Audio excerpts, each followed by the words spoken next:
Minyak hitam dekat bilik aku ni, aku rasa dah boleh buka kedai spare part dah. Hello, bos.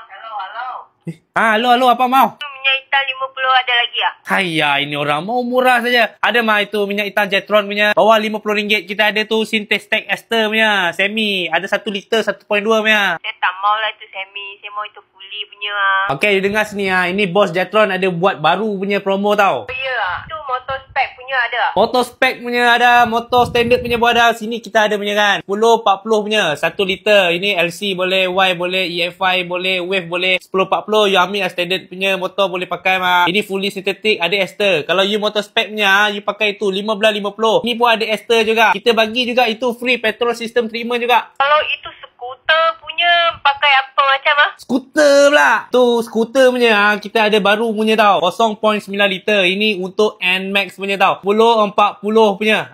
Kalau you ada itu skuter X-Max punya, kita buat special tau. Ini Jetron 1.5 liter punya. Fully synthetic. Semua ada ester punya. Kalau you naik itu Honda RS punya, kita pun ada juga 10-40 1.2 liter. Kalau you mau 15-50 pun kita ada juga 1.2 liter.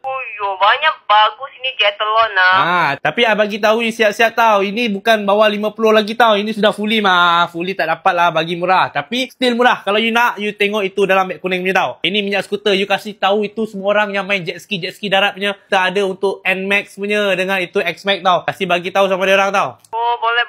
Saya sekalang juga angkat. Beg kuning tau. Okay.